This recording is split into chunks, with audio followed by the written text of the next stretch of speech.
Welcome to the On the Edge podcast. I'm Stephanie Quayle, musician, songwriter, and mental health advocate. Throughout this season, I will be chronicling the behind the scenes of each song off my latest album, On the Edge. I hope each of these 8 songs, these 8 pieces of my heart, resonate with yours from the moment you heard them until the time you now hear the truth behind them. From betrayal to grief to love and laughter, this story isn't just mine, it's ours. And I'm ready to take us on a journey of redemption to redefine ourselves through honest discovery. So borrow some courage until the courage becomes your own. And that's when you'll be ready to tell your truth. So buckle up, because sometimes the truth is stranger than fiction. I'm Stephanie, and this is the On the Edge podcast. I could feel the wind, I could see the fire. In that moment, felt like the only option.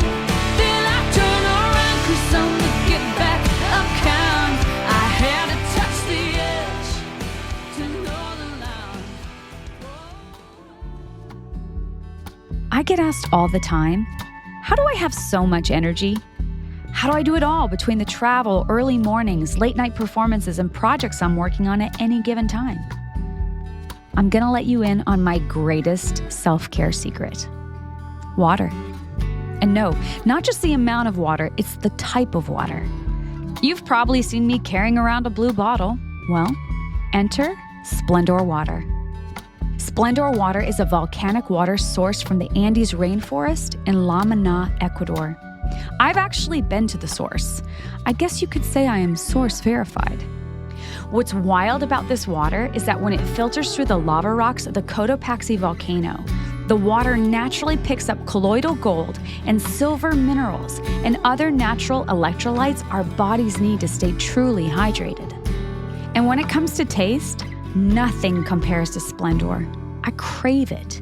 I didn't realize how obsessed I was with the water until I didn't have access to it.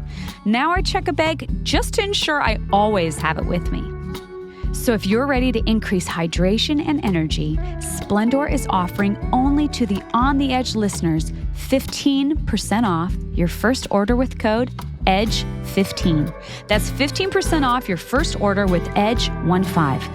Head to splendorwater.com/edge for all your ordering needs. Hydrate your soul by elevating your hydration. Pick up your Splendor Water today by heading to splendorwater.com/edge.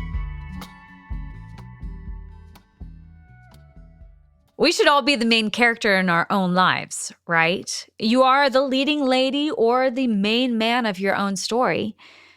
You get to step into that main character energy. But the kicker here is we don't always get to choose our own storylines because there are other people in our plots.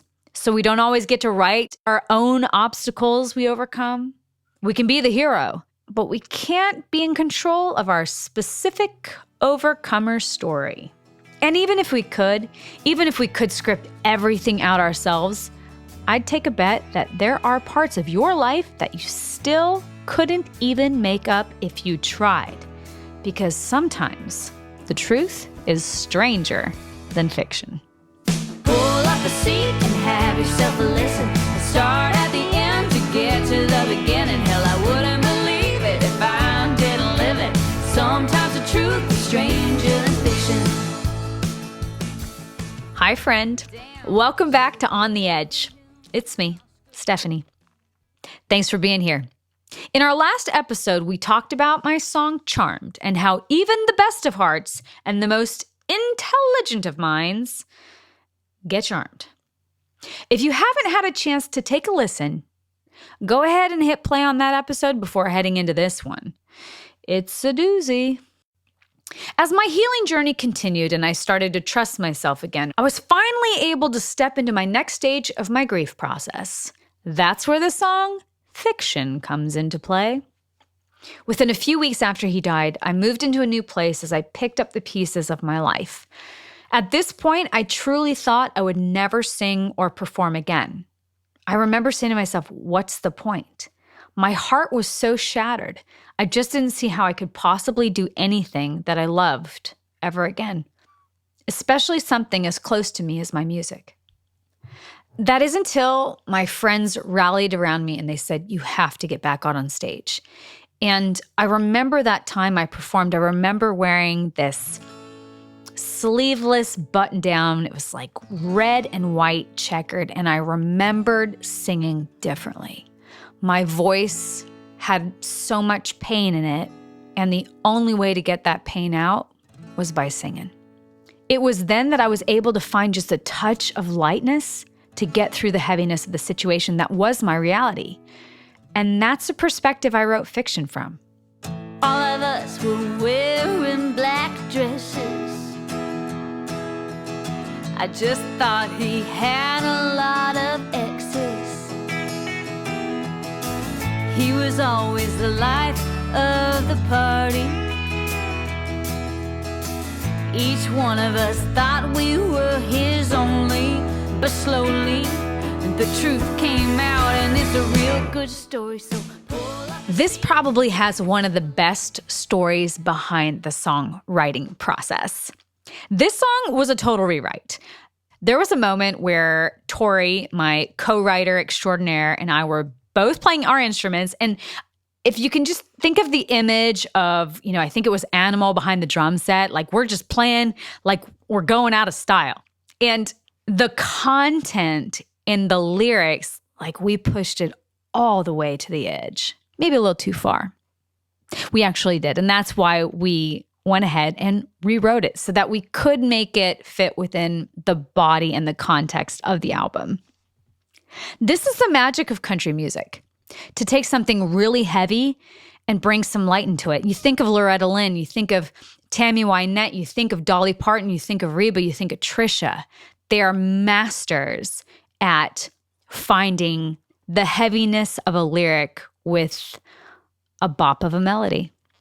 The line, all of us were wearing black dresses. I just thought he had a lot of exes. That is probably the most prolific line in the entire song. It's the one that paints such a vivid picture of the scene when we were walking into the memorial that day, thinking one thing and realizing something totally different was happening simultaneously. The line, it must have been so hard keeping up with that roster. It made me think about how he would be on a date and have his first dinner of the night and then come back to me and his daughter at home for his second dinner of the evening. He must have been so tired. I just got to the point that if I didn't laugh about the strangeness of the situation, it was going to eat me alive. And for a long time it did, because I never thought I would be able to share the story with you that I am right now. I really wanted this album to be something that I could stand behind 10, 20 years, 30 years from now. So clearly writing out the story and the emotions was something that was so important to me, and having the album be chronological. And this song probably exudes that the most out of the entire album. damn, they should have given him an Oscar. Must have been so hard keeping up with that roster. It's weird when you're grieving and wanna get even. No time to cry, busy picking up the pieces and feeling like this ain't real, hell must be freezing. So pull up a seat. Grasping any level of lightness in this unusual situation allowed me to start doing what I loved again. Performing. Even just the thought of this felt so far from me at one point in my journey.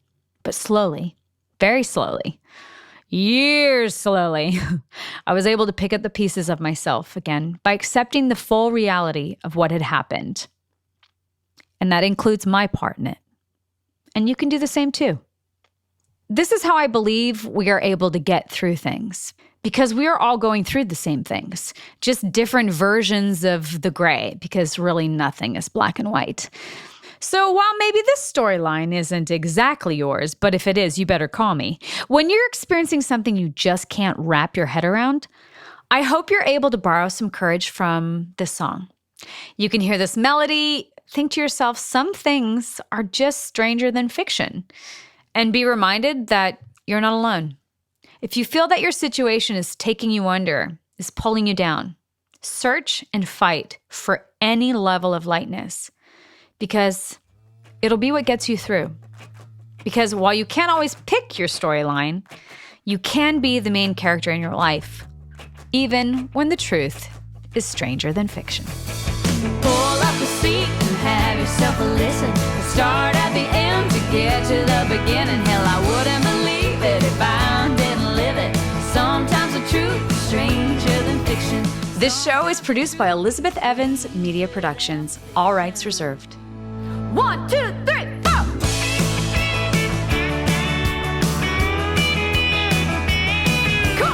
Hey y'all, if you're loving this show, it would be awesome to hear from you. Head to your podcast app, scroll down to where it says ratings and review, and share your thoughts with, well, a rating and a review. Your words might just be what the next person needs to tune in and find the healing they're needing in their life.